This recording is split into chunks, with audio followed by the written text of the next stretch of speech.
एक कविता है, शीर्षक आत्मकथा समांतर।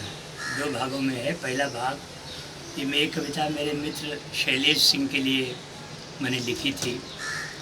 यह उजड़ते हुए गांवों और बिलखते हुए घरों की कथा है। यह सिर्फ मेरे घर की नहीं, मेरी भी आत्मकथा है समानांतर।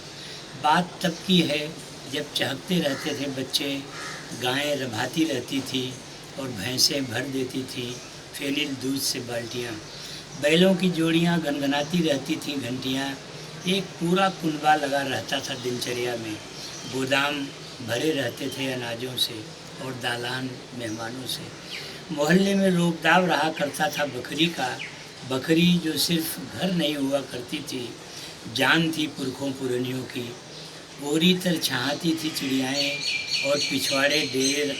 और पिछवाड़े डेरा रहता था गोतिन पड़ोसिनों का। कुछ दिनों बाद पहले पुरखों ने कूच किया, फिर दादा दादियों ने बकरी से विदा ली। बात की एक पूरी पीढ़ी ने आंगन से नाता तोड़ लिया। धीरे धीरे चूहे बिल्लियों ने भी घर को अलविदा कह दिया। बकरी रोई और आंगन ने सबको विदा करते हुए चित्कार किया। आवाज़ गूंजी पर सुनने वाला कोई नहीं था। बकरी वहीं उसी जगह पर बनी हुई है, सही सलामत। दरवाजे पर लटकता ताला बयान कर रहा है हाल। मैं कुएं पर खड़ा हूँ, बाजता हूँ अतीत, मेरा और मेरे बकरी का समानांतर। एक आवाज़ आती है कुएं से, अंदर झांक कर देखता हूँ। पुरानी गिरी बाल्टियाँ पुकारती हैं, मुझे उबारो। बचा कुचा जल चित्कारता है, मुझसे नहाओ, तुम्हें जुड़ाना चाहता हूँ। दरवाजे की नींद पूछती है कुशल क्षेम। एक कुत्ता पिछवाड़े से आता है, सूंघ कर चला जाता है। ये आहट जैसे पीठ थपथपाती है बार बार। हर ओर एक अपनापन दुखी करता हुआ बिछ जाता है।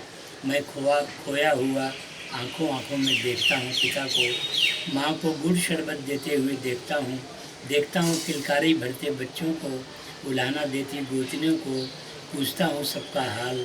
रात भर नींद की जगह आंखों में बिछा रहता है अतीत। सुबह सोचता हूँ यह नियत का खेल है या पूंजी का, जीवन का खेल है या विनाश का, कुछ भी समझ में नहीं आता।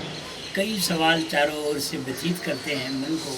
मैं अपने को अक्षम पाता हूँ जवाब देने में और चुपचाप लौट आता हूँ शहर, सबको अनुत्तरित छोड़कर। इसका दूसरा हिस्सा है, गांव से लौटते हुए संवाद करना चाहा पेड़ों ने, पगडंडियों ने रोकना चाहा रास्ता। मोह बिराती सड़कों से सरसरा कर भाग रही थी गाड़ियाँ। इक्के दुक्के बुजुर्गों ने कुशल क्षेम पूछी, बच्चे हंसते रहे, युवाओं ने घूर कर देखा। एक अजनबीपन पसरा मिला हर ओर। पाँव सरकते रहे रुक रुक कर आगे, पर मन मुड़ मुड़ कर पीछे देखता रहा, जैसे पुकारेगा कोई पीछे से। अभी नहीं आई कोई सदा कहीं से भी, किसी ने नहीं दिया तवज्जो। शहर घुस आया था गांव में, गांव गुम हो गया था चकाचौंध में। मेरी आंखों में जो बसा था वो मुझ में था, और जो था आंखों के सामने उसे मैंने तो नहीं चाहा था। न जाने कैसे कहाँ से आ गया था मेरी कविता में एक अजूबा गाँव।